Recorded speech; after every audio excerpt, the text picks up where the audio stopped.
여러분 지난 한 주간 평안하셨습니까? 네, 오늘은 사순절 5번째 주일입니다. 이제 다 같이 자리에서 일어나셔서 우리 살아계신 하나님 앞에 사순절 5번째 주일 예배 드리겠습니다.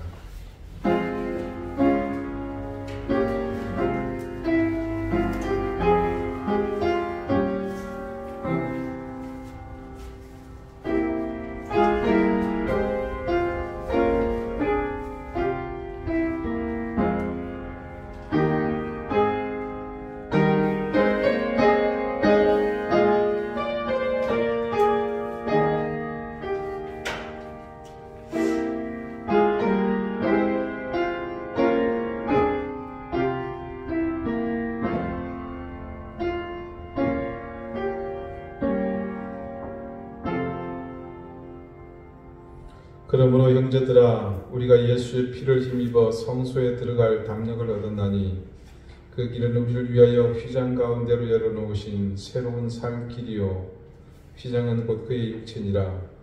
우리가 마음의 뿌림을 받아 악한 양심으로부터 벗어나고 몸은 맑은 물로 씻음을 받았으니 참 마음과 온전한 믿음으로 하나님께 나아가자. 아멘. 하나님, 온 세상이 벚꽃과 유채꽃으로 환해졌습니다. 그 모든 아름다움은 지난 겨울의 혹독한 추위를 견디고 지리한 시간들을 다 감내한 그런 결과인 줄 저희가 압니다. 오늘 우리가 하나님 앞에 구원받은 주님의 자녀로 이 봄날과 같이 따뜻한 은혜의 삶에 거하게 된 것이 바로 주께서 우리를 위해 당하신 고난과 죽음의 결과임을 믿습니다.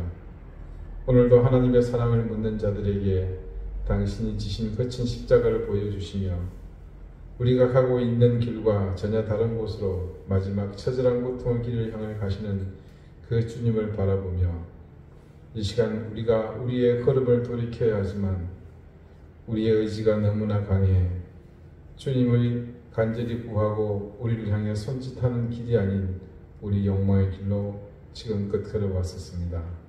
주님, 이 시간 이 예배를 통해 우리 삶이 참된 신앙인의 길을 결단하며 엎드리는 시간이 되게 해주십시오. 그 길의 중심이 바로 주님의 고난과 십자가에 있음을 깨닫고 그 깨달음을 통해 하나님 앞에 온전히 예배하며 경배하는 시간이 되게 해주십시오. 예수 그리스도 이름으로 기원하옵나이다. 아멘. 찬송가 4장으로 함께 찬양하겠습니다.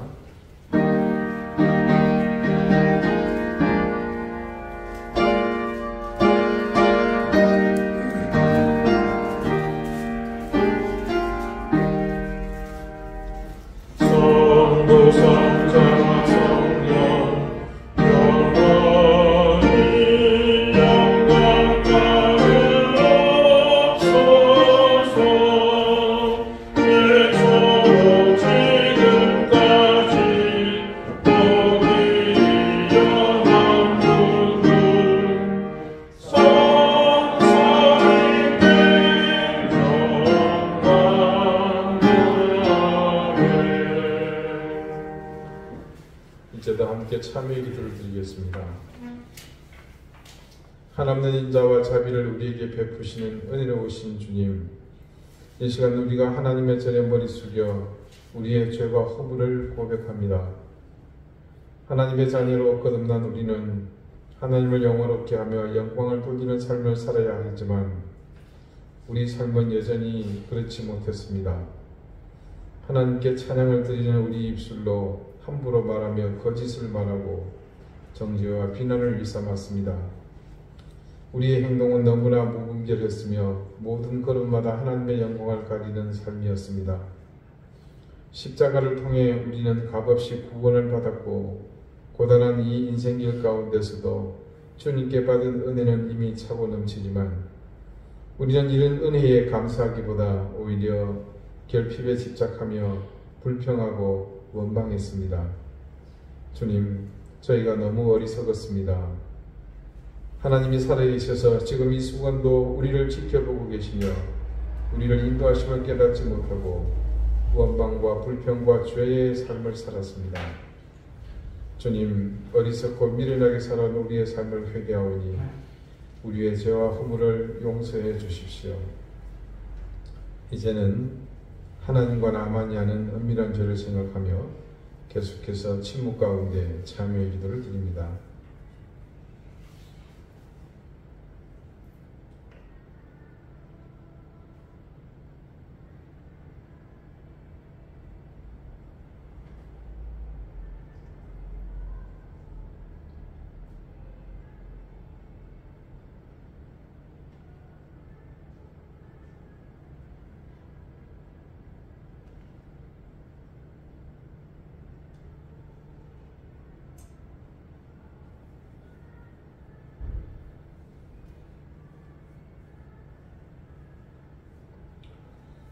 하나님께서는 자신의 부끄러운 죄를 솔직하게 고백하는 사람들에게 말씀하십니다.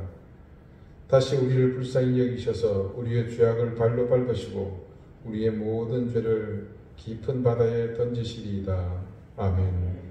이제는 사도신경으로 우리의 신앙을 고백하오니 나는 전능하신 아버지 하나님 천지의 창조주를 믿습니다. 나는 그의 유일하신 아들 우리 주 예수 그리스도를 믿습니다.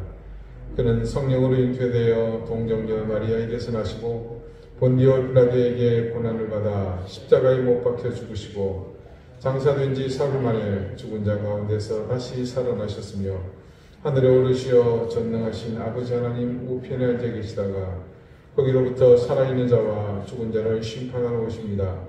나는 성령을 믿으며 거룩한 공도회와 성도의 교제와 죄를 용서받는 것과 몸의 부활과 영생을 믿습니다. 아멘. 자리에 앉으시기 바랍니다. 이제 다 함께 성시를 읽도록 하겠습니다. 성시는 도덕문 128번 사순절 5호입니다.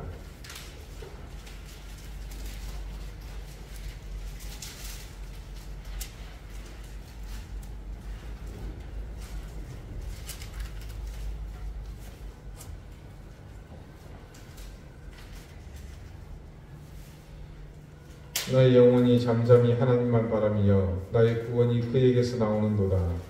오직 그만이 나의 반석이시여 나의 도움이시여 나의 요새이시니 내가 크게 흔들리지 아니하리로다. 넘어지는 밤과 흔들리는 울타리같이 사람을 죽이려고 너희가 일제히 공격하기를 언제까지 하려느냐. 그들이 그를 그리 높은 자리에서 떨어뜨리기가 하고 그 빛을 절개하니 입으로는 축복이요 속으로는 저주로다. 나의 영혼아 잠잠히 하나님만 바라라. 무릇 나의 소망이 그로부터 나오는도다.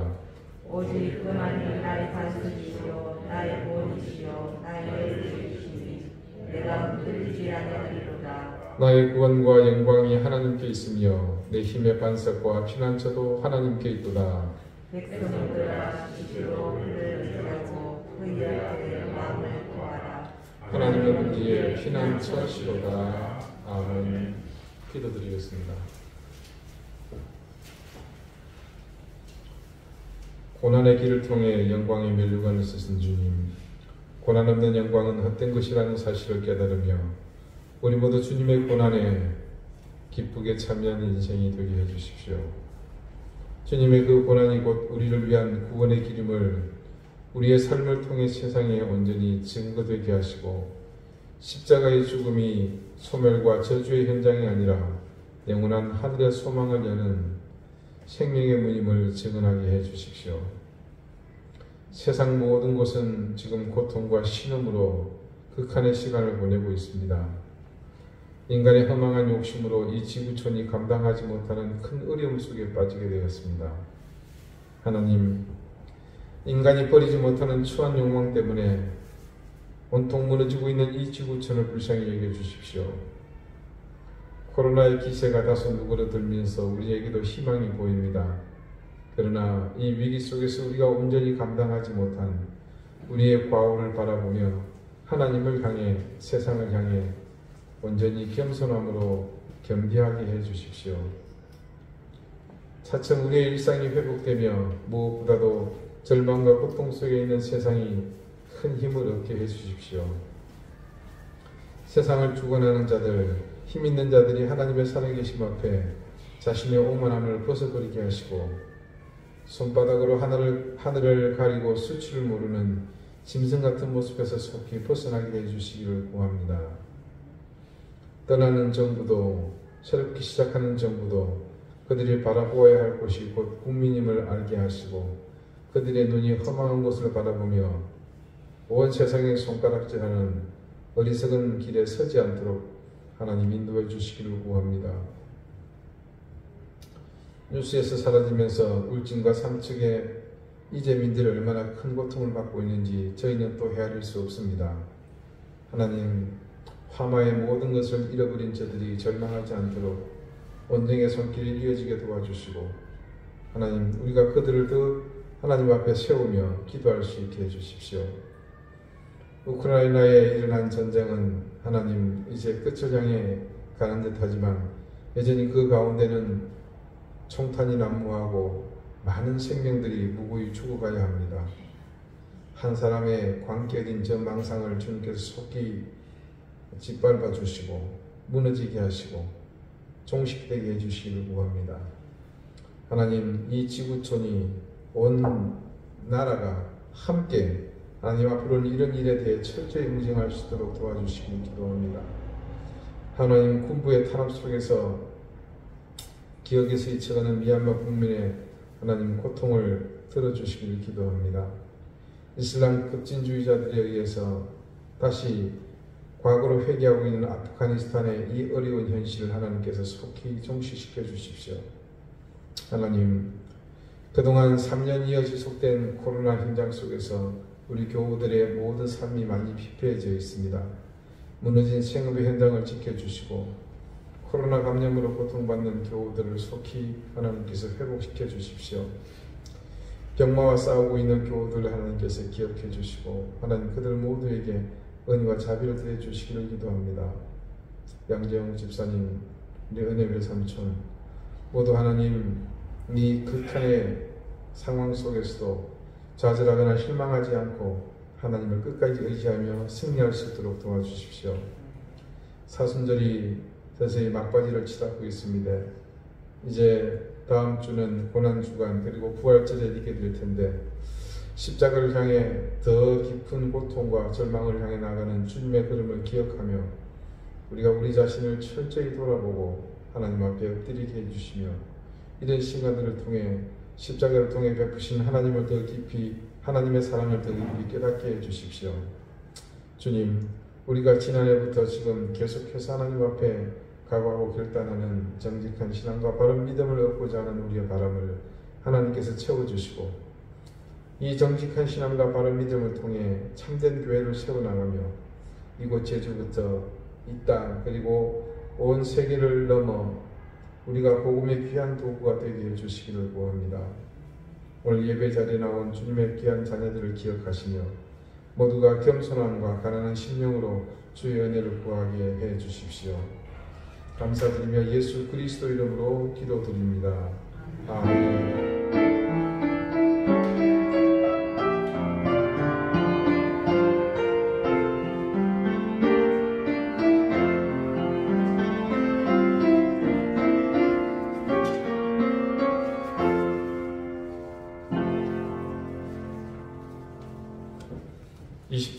찬송하겠습니다.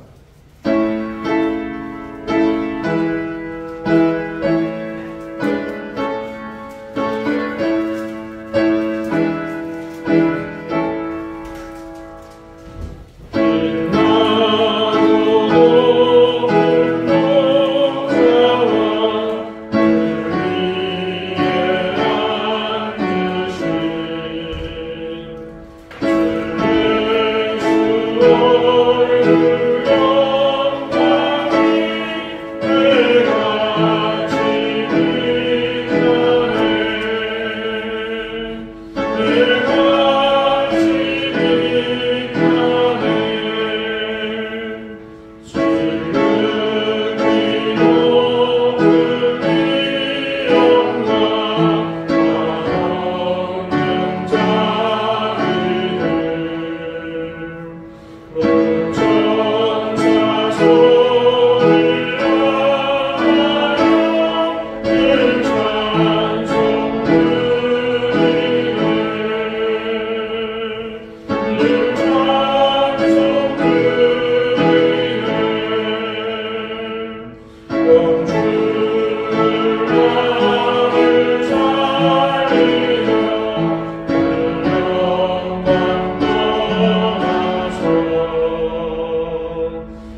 호세아 4장 15절 말씀입니다.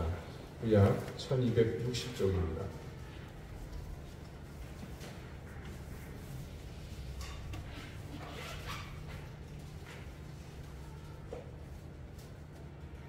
호세아 4장 15절 말씀을 제가 읽겠습니다. 이제 다 같이 자리에서 일어나 하나님의 말씀을 경청하십시오. 이스라엘아, 너는 음행하여도 유다는 죄를 범하지 못하게 할 것이라. 너희는 길갈로 가지 말며 베다웬으로 올라가지 말며 여호와의 사심을 두고 맹세하지 말지어다. 아멘. 자리에 앉으시기 바랍니다. 하나님께서 이 말씀으로 우리에게 은혜 주시기를 원합니다. 길갈은 여리고 북은 요단 계곡에 위치한 곳입니다. 그러니까 요단강을 건너서 처음 접하게 되는 영역이 바로 이 길갈이라고 봐도 무방합니다. 길갈은 처음부터 있었던 지명은 아닌 듯합니다. 이곳이 길갈이 된 것은 이 길갈의 우리말 뜻이 굴러간다는 그런 뜻이 있습니다. 그래서 이 굴러간다는 말과 관련이 있다는 것을 말씀이 이렇게 증언합니다. 이스라엘이 요단 동편에서 이제 여리고 쪽을 향해서 요단강을 건널 때입니다. 여호수아 3장을 보니까요, 백성이 요단을 건너려고 자기들의 장막을 떠날 때에 제사장들은 언약궤를 메고 백성 앞에서 나가니라. 요단이, 여기서 요단이라는 것은 요단강을 말합니다. 곡식 거두는 시기에는 항상 언덕에 넘치더라. 궤를 맨 자들이 요단에 이르며 궤를 맨 제사장들의 발이 물가에 잠기자 곧 위에서부터 흘러내리던 물이 그쳐서 사르단에 가까운 매우 멀리 있는 아담 성읍 변두리에 일어나 한 곳에 쌓이고 아라바의 바다 염해로 향하여 흘러가는 물은 온전히 끊어지며 백성이 여리고 앞으로 바로 건널세. 여호와의 언약궤를 맨 제사장들은 요단 가운데 마른 땅에 굳게 섰고 그 모든 백성이 요단을 건너기를 마칠 때까지 모든 이스라엘은 그 마른 땅으로 건너갔더라. 우기가 되어 범람하여 위험천만인 그 요단강을 건널 엄두가 나지 않았을 때 법궤를 맨 제사장들이 요단 가운데로 걸음을 옮겨 발에 물이 잠기자 신기하게도 강물이 흘러내리는 것을 멈췄습니다. 그 옛날 그때처럼 홍해가 갈라져서 바람에 땅이 말랐던 것처럼 이스라엘 백성은 끊어진 요단강 바다 그 마른 땅을 건넜습니다. 그리고 그 다음 사장이 이렇게 이어집니다. 여호와께서 여호수아에게 말씀하여 이르시되 증거궤를 맨 제사장들에게 명령하여 요단에서 올라오게 하라 하신지라. 여호수아가 제사장들에게 명령하여 이르기를 요단에서 올라오라 하매 여호와의 언약궤를 맨 제사장들이 요단 가운데에서 나오며 그 발바닥으로 육지를 밟는 동시에 요단 물이 본 곳으로 도로 흘러서 전과 같이 언덕에 넘쳤더라. 첫째 달 10일에 백성이 요단에서 올라와 여리고 동쪽 경계 길갈에 진침해 여호수아가 요단에서 가져온 그 12돌을 길갈에 세우고 그렇게 강을 건넌 후에 하나님께서 그들에게 특별한 일을 지시하십니다. 내용에서 보듯이 각 지파별로 요단에서 주우라고 명령한 돌을 한 곳에, 한 특정한 곳에 세우라고 하셨습니다. 그 돌을 왜 세우게 하셨는가? 그 목적이 그 다음에 이렇게 증언합니다. 이스라엘 자손들이 말하여 이르되 후일에 너희의 자손들이 그들의 아버지에게 묻기를 이 돌들은 무슨 뜻입니까 하거든. 돌 12개를 나란히 세워놓으면 아무래도 누가 보더라도 눈에 띄겠죠. 그래서 그걸 묻는 이들에게 대답을 하라는 겁니다. 이스라엘 자신들에게 말하여 이르되 무슨 뜻이냐 하고 묻거든 너희는 너희의 자손들에게 알게 하여 이르기를 이스라엘이 마른 땅을 밟고 이 요단을 건넜습니다. 자, 그 목적은 요단을 건넌 것이 홍해를 가르고 건너게 하신 것과 같았다라는 것을 주지시키는 것이라고 합니다. 그런데 거기에 한 가지 더 중요한 것을 말씀하십니다.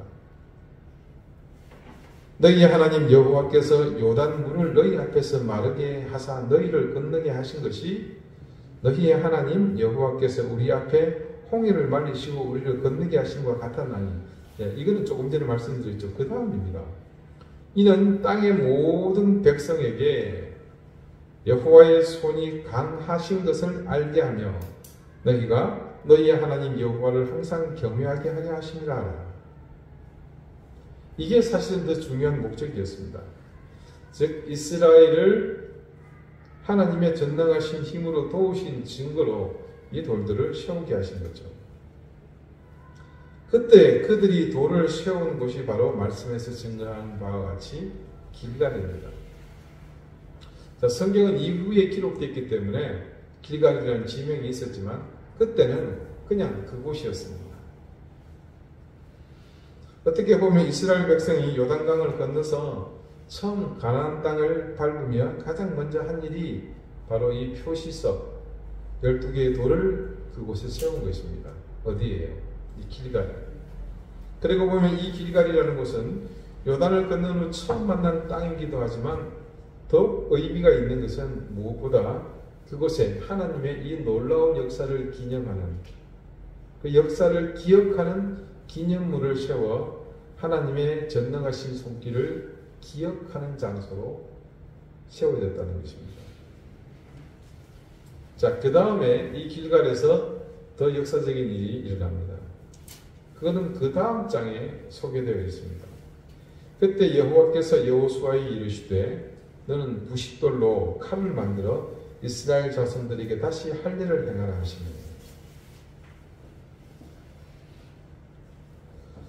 여호수아가 부싯돌로 칼을 만들어 할례산에서 이스라엘 자손에게 할례를 행하니라. 여호수아가 할례를 시행한 까닭은 이것이니 애굽에서 나온 모든 백성 중 남자 곧 모든 군사는 애굽에서 나온 후 광야길에서 죽었는데 그 나온 백성은 다 할례를 받았으나 다만 애굽에서 나온 후 광야길에서 난 자는, 지금 그 회중을 얘기하는 거예요. 할례를 받지 못하였는데. 자, 어떤 내용이 기록되어 있습니까? 할례를 행하라 했던 것입니다. 그래서 그것을 할례를 행합니다. 이 할례의 의미는 뭡니까? 율법에 따라서 하나님의 백성이 된 증표를 몸에 남기는 겁니다. 그렇게 행하게 된 이유, 지시하신 까닭은 자기 선조들은 출애굽을 해서 광야에서부터 할례를 행했습니다. 하나님의 백성, 선민이 된 거죠. 그런데 그때 할례 받은 백성들이 모두 광야에서 죽어버렸습니다. 두 사람 제외하고요.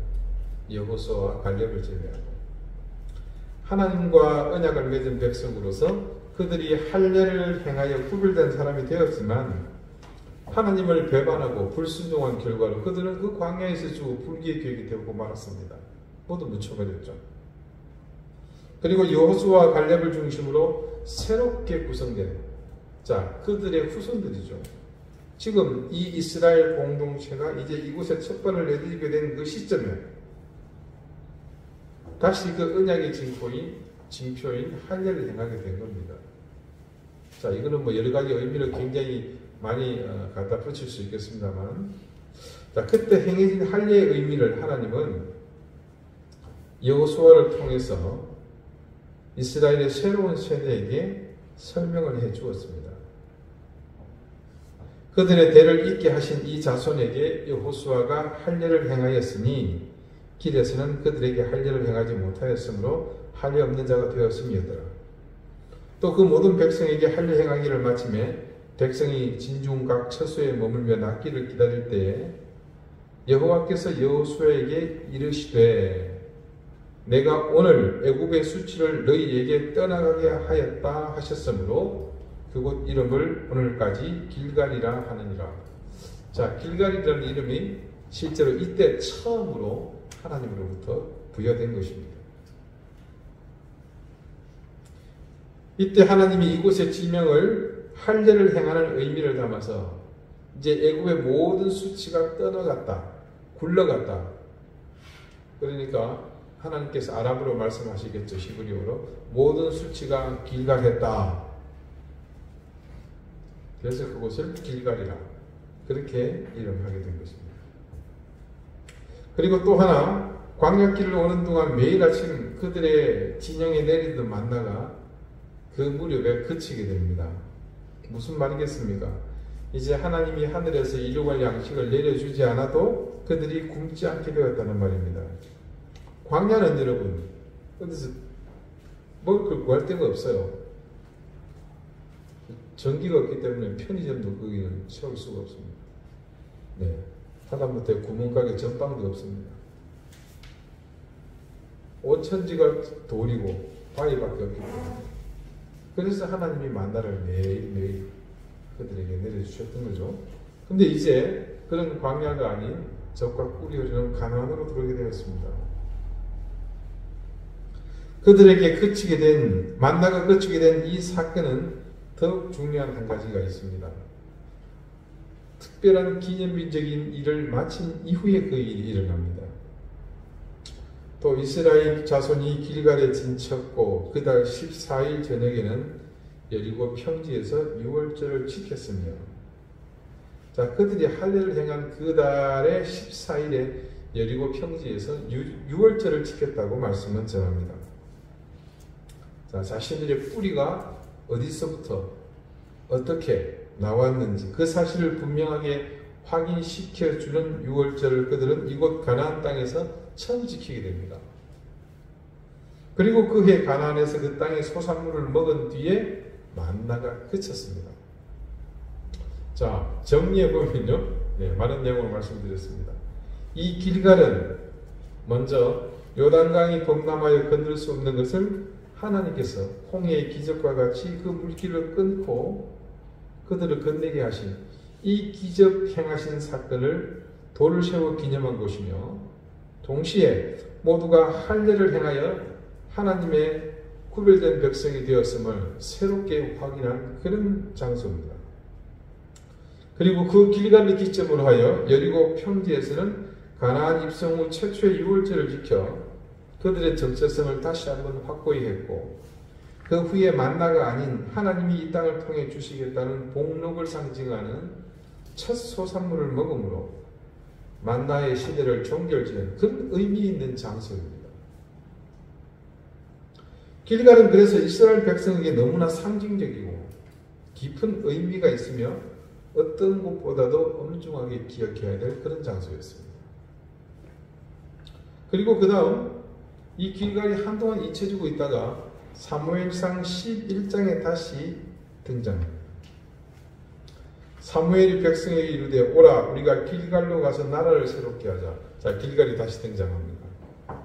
모든 백성이 길갈로 가서 거기서 여호와 앞에서 사울을 왕으로 삼고 길갈에서 여호와 앞에 화목제를 드리고 사울과 이스라엘 모든 사람이 거기서 크게 기뻐하니라. 자, 이때까지 이스라엘은 왕이 없었습니다.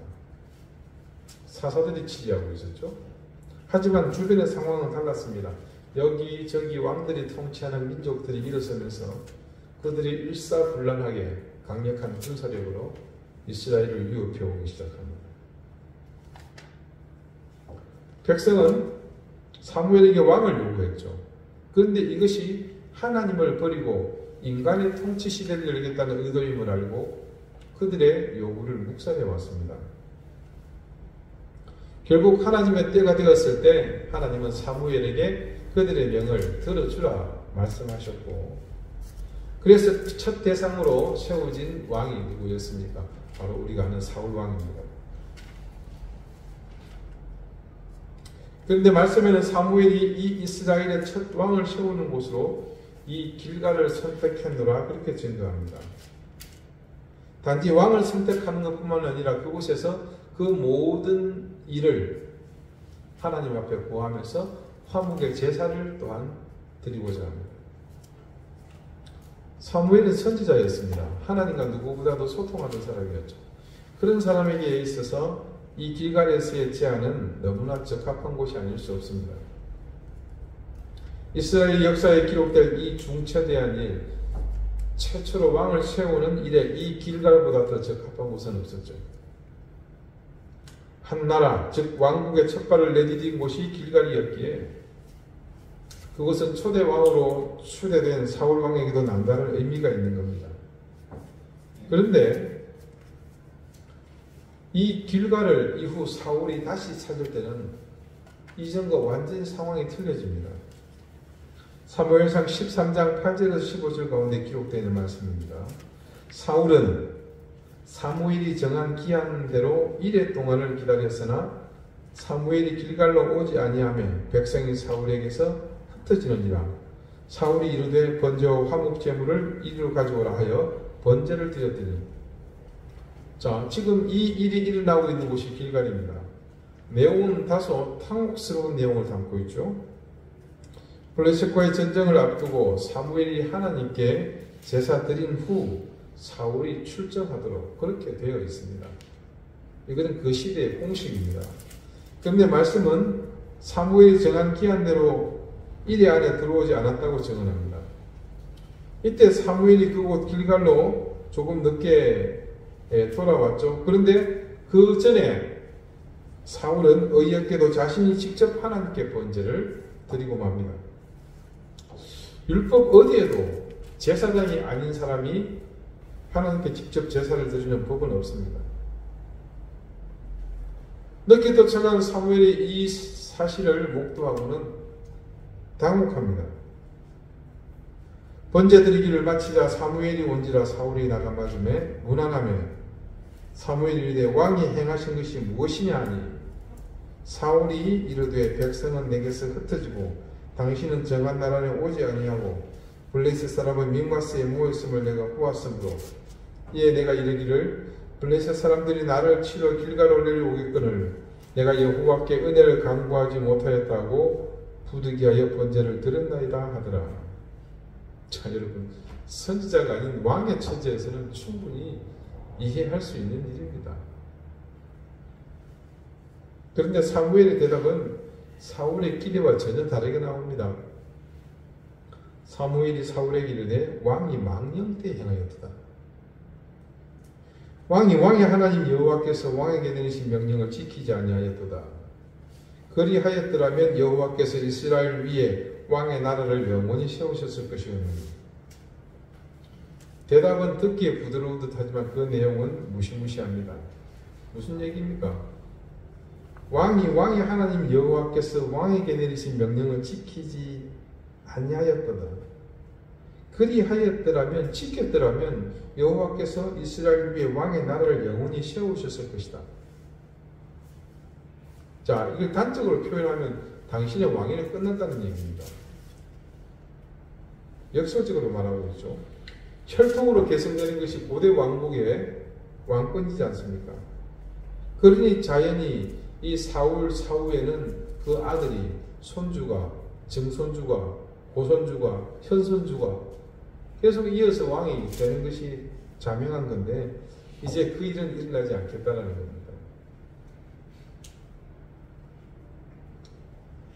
오늘 말씀에는요, 하나님을 배반하고 불순종하는 이스라엘 백성에게 호세아가 이 길갈로 가지 말라고 외칩니다.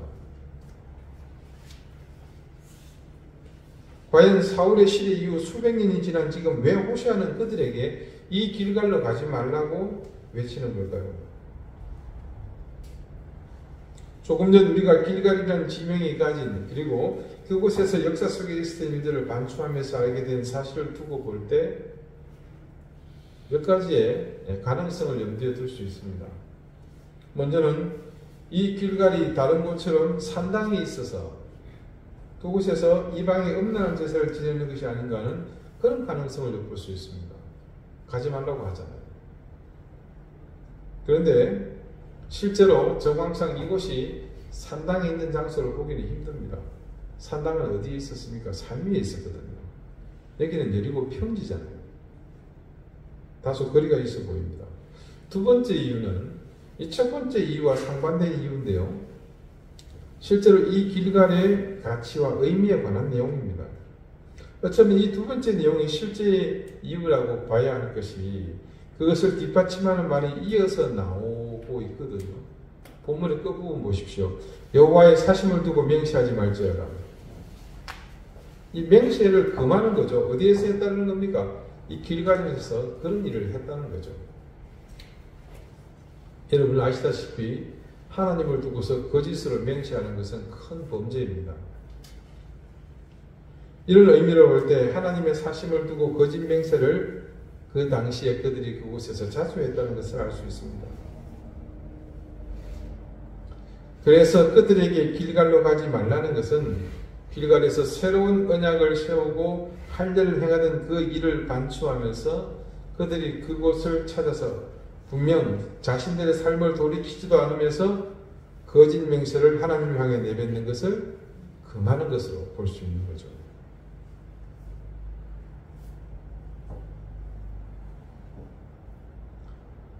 하나님의 말씀에 불순종하면서 더군다나 이방의 우상에게 음란한 제사를 지내는 것을 즐기는 그들이 하나님께 나와서 아무 일도 없었다는 듯 헛된 제사를 드리고 지키지도 않을 맹세를 하는 것을 도무지 용납할 수가 없었습니다.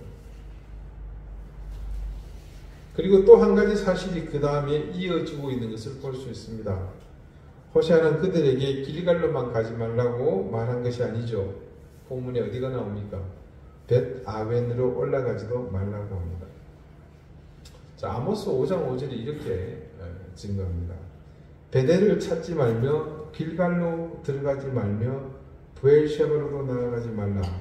길갈은 반드시 사로잡히겠고 베델은 비참하게 될 것임이라 하셨나니. 자, 여러분 뭔가 느낌이 오늘 본문과 유사한 것을 알 수가 있죠. 그리고 여기서 아모스는 길갈을 언급하면서 또 한 곳을 다시 반복해서 말합니다. 어디입니까? 베델이죠. 그 베델이 어떻게 될 거라고 말하고 있습니까? 비참하게 될 것이다.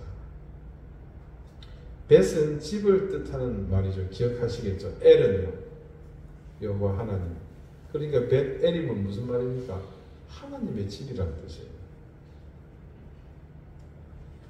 야곱이 형 에서를 속이고 하란에 있는 외삼촌 댁으로 부랴부랴 도주를 하게 되죠. 그러다가 노숙을 합니다. 돌을 베개 삼아서 돌베개 배우자 같습니다. 우리 찬송가 그게 그대로 있지 않습니까? 꿈을 꾸는데 꿈에 그곳에서부터 하늘로 사닥다리가 놓여졌습니다. 그 천사들이 오르락 내리락 하는데 그 위에 하나님이 계신 거예요. 너희 아버지, 너 할아버지, 정주 할아버지 그 하나님이 내다 이렇게 말씀하시잖아요.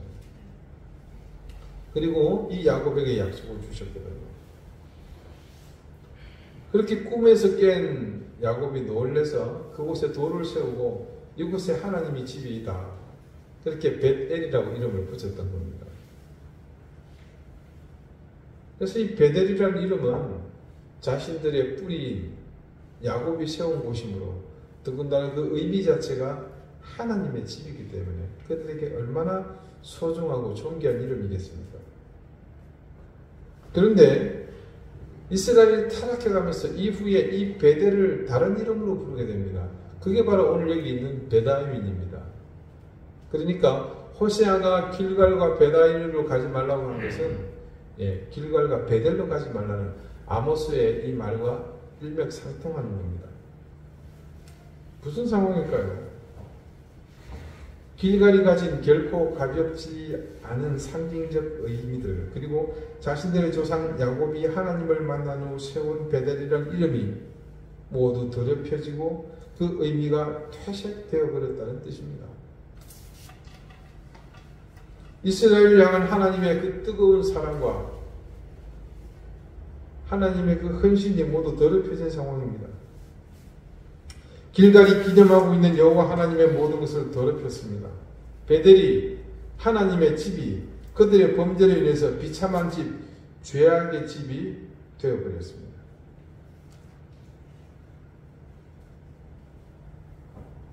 자, 비참하다, 죄를 짓다, 그런 뜻이 아웬입니다. 그러니까 벳 아웬 하면 어떤 뜻이 되는 겁니까? 비참한 집, 죄를 범한 집이 되는 거죠. 하나님 집이 쫄지에 그렇게 의미가 전도되어 버렸습니다. 그런데도 그런 악행을 멈추지 않고 지속적으로 길갈의 모든 약속과 맹세 그리고 베델이라는 야곱의 소중한 기억을 송두리째 더럽히고도 모자라 거짓 맹세를 주줄거림으로 더욱 하나님의 이름을 더럽히고 있습니다. 자, 이쯤 되면 좀 궁금해지죠. 왜 이들은 이런 죄악된 일을 멈추지 않고 계속하는 걸까요? 왜 자신들의 이 상징적인 곳을 더럽히는 걸까요? 그런 행위를 통해서 과연 이들은 무엇을 얻게 되는 걸까요? 길갈에서 할례를 행하고 자기 조상들의 하나님과 맺은 그 언약대로 약속의 백성이 된 그들이 왜 그런 참혹한 행동을 반복하고 있는 걸까요? 이들을 이런 모습으로 몰아내고 있는 가장 큰 힘은 자기 탐욕을 채우려는 더러운 욕망 때문입니다.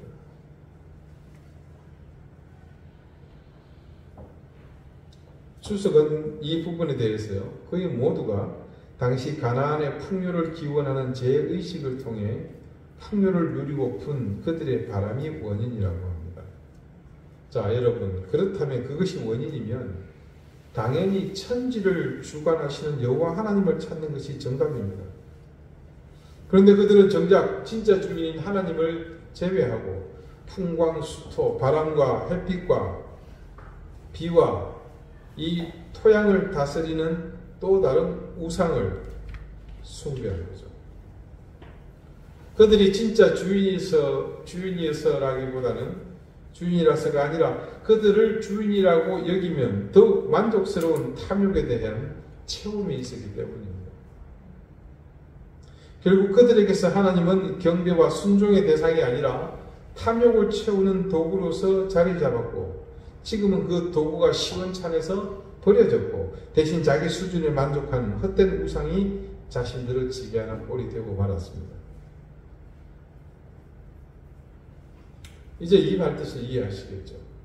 그래서 호세아의 이 외침은 이 시대에 사는 우리에게도 큰 울림이 되고 있습니다. 우리가 사는 이 시대에는 그때의 멸망에 가는 이스라엘과는 차원이 다른 신앙의 삶이 있습니다. 그래서 지금 이스라엘이 가고 있는 이 길이 우리가 보기에 너무나 한심하고 어이없어 보입니다. 그런데 우리가 그들보다 못한 게 있습니다. 아니, 더 잘하는 것이 있습니다. 그것은 하나님의 뜻을 우리 마음대로 요리하는 능력입니다. 우리에게 크나큰 울림이 되는 이유가 바로 이겁니다. 마땅히 믿어야 할 하나님의 명령, 말씀의 가르침보다는 자기가 믿고 싶은 것을 더 믿으며 그것을 신앙으로 생각하는 사람이 그때보다 훨씬 더 많다는 사실입니다. 결국 우리가 다스리지 못하는 탐욕으로 인해서 우리는 하나님의 말씀 앞에서 그 진실을 왜곡하고 하나님의 뜻을 내 생각으로 조율할 수 있는 능력이 이전 시대보다 훨씬 더 강력해진 겁니다. 그렇다면 과연 지금 이 시대에 하나님을 바라보는 신앙이 그 시대에 이 타락하여 멸망받을 그들의 형편보다 낫다고 말할 수 있겠습니까? 우리는 과연 지금 우리의 욕망을 효과적으로 다스리고 있으며 하나님의 말씀 앞에서 우리의 욕망이 원하는 것보다 하나님의 뜻을 더 가치 있게 바라보고 그것을 소중하게 생각하며 그 요구에 순종하고 있습니까? 이 시대의 교회, 이 시대의 그리스도인, 실상은 우리 자신이 모두 그렇게 살지 못했습니다. 우리가 소중하게 생각하는 것들이 모두가 사실은 하나님보다 우리를 우선하여 움직이게 했고 그 바람들이 결국은 하나님이 아닌 우리를 먼저 생각하고 선택하도록 지금 우리를 만들어 왔습니다. 단지 시대와 상황이 조금 달라졌을 뿐 우리 역시 내면에 가득한 탐욕을 채우기 위해 헛된 맹세를 남발하면서 우리의 길갈로 우리의 베다웬으로 거침없이 달려가고 있습니다. 여러분, 욕망이 이끄는 자신의 삶이 아무리 간절하고 또 거기에 엄청나게 타당한 명분이 있다고 하더라도 말씀과 맞서서 그 삶으로 말씀을 대신하는 어리석음은 범하지 마십시오. 말씀이 가르치는 방향을 왜곡해서는 안 되며 하나님의 뜻을 내 임의대로 이래 붙였다 저래 붙였다는 우리의 습관적인 그 삶을 그대로 방치해서는 안 됩니다. 우리가 심지어 의식조차 하지 않고 손쉽게 그렇게 살던 순간들은 모두 다 하나님의 가슴에 큰 아픔을 드리고 있었다는 사실을 깨달아야 합니다.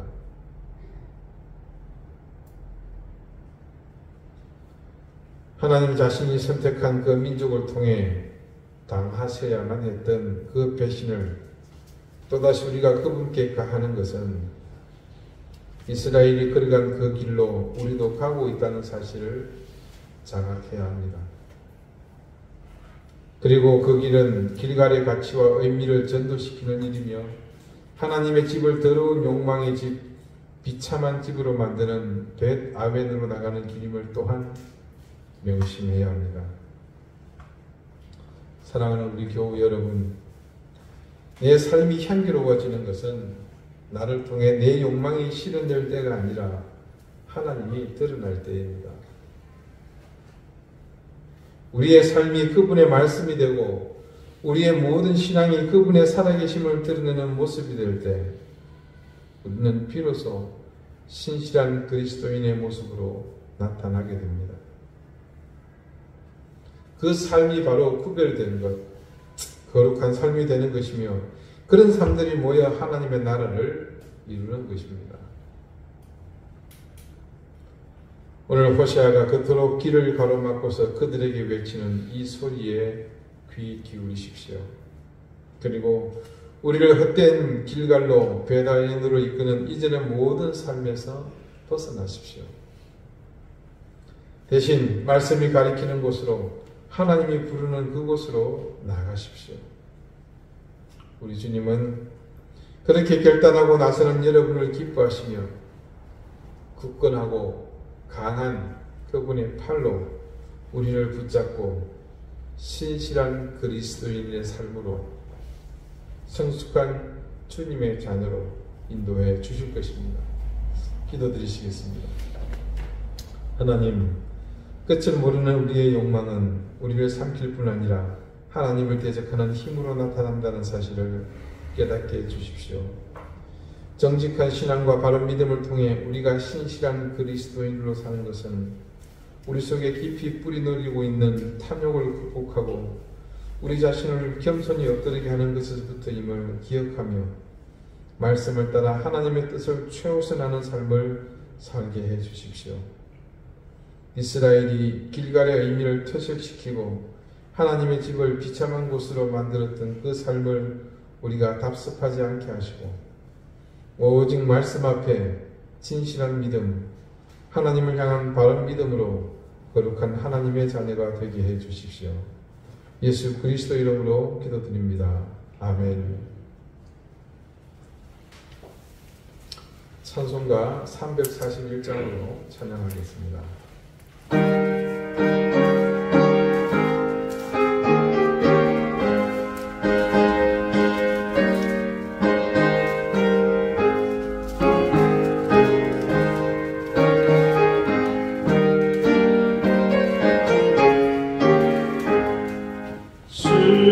십자가를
자비로우신 하나님, 우리에게 베풀어 주신 은혜와 사랑을 감사드립니다. 우리에게 주신 이 모든 것들이 하나님의 은혜이며 은총임을 고백하고, 그래서 하나님께서 주신 것이 나의 모든 것을 이루었다는 사실을 깨닫고 그 감사한 마음을 하나님 주신 것 중 일부를 구별하여 드림으로 이렇게 고백합니다. 하나님, 드린 손길을 기억하시고 그들의 모든 삶을 주장해 주시며 그 인생 위에 하늘의 신령한 은혜와 땅의 기름진 복을 넘치게 더해 주십시오. 병마가 물러가게 해 주시고 어려움에 처해진 모든 상황들이 하나님 해결되게 하시며 깊은 수렁에 있을지라도 하나님의 크신 팔, 능력의 팔로 우리를 끌어올리시는 그 은혜를 하나님 모두가 누리게 해 주십시오. 생업의 복을 주시고 가정의 평강을 주시며 무엇보다 자녀들에게 하나님께서 놀라운 귀한 은혜를 덧입혀 주시옵소서. 감사드리며 예수 그리스도 이름으로 공헌 기도드립니다. 아멘. 네, 특별한 교회 소식은 없고요.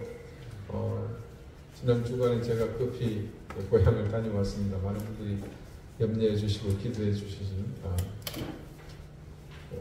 덕분에 큰 어려움 없이 잘 다녀왔습니다. 그리고 중병이 있어서 위태로우신 게 아니라 가보니까 치매와 알츠하이머가 이제 동시에 오셔가지고 굉장히 무기력해지고 또 제대로 운신을 할 수 없어서 그런 와중에 이제 어머니로부터 급하게 전가를 받았던 겁니다.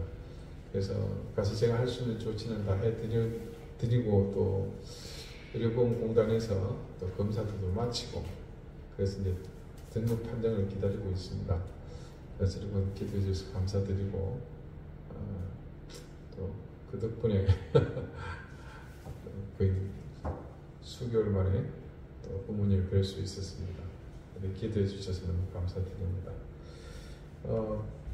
코로나가 조금 이제 새가 꺾인 것 같습니다만 그래도 계속해서 조심하시고 우리 교회도 몇 번 이제 걸리셨고 그런데 걸릴 수 없게 뭐 있겠습니까? 여러분 계속 조심하셔서 모두 건강하게 잘 이겨나가시기를 바라겠습니다.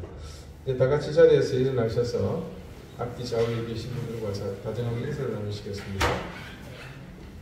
네, 오늘 우리 주집사님 모친께서 오늘 참여해 주셨습니다. 강희 선생님 옆에 있는 분은 누구세요?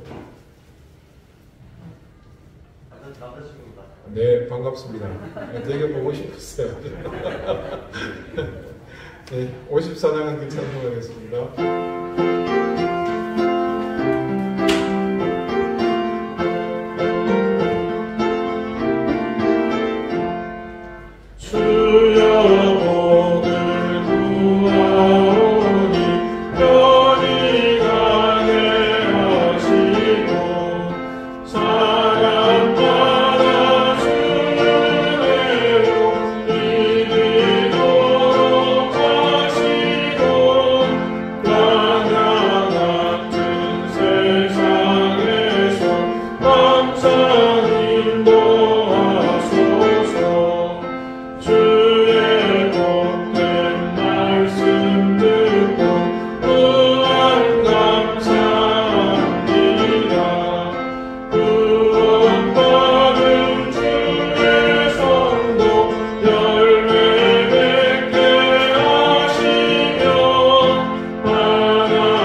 이제는 예수 그리스도의 은혜와 하나님의 사랑과 성령의 교통하심이 끝을 모르는 욕망으로 인해 하나님의 뜻을 분별하지 못하고 길갈로 배다인으로 헛된 맹세를 주줄거리며 살았던 우리의 삶을 벗어버리고 이제 온전히 하나님의 뜻 안에서 하나님의 뜻을 쫓아 하나님의 의를 드러내기를 소망하는 우리 사랑하는 방주교의 모든 성도들과 저들의 가정과 생업과 주신 귀한 자녀들 머리 위에 이제로부터 영원토록 항상 함께 하시기를 간절히 축원하옵나이다.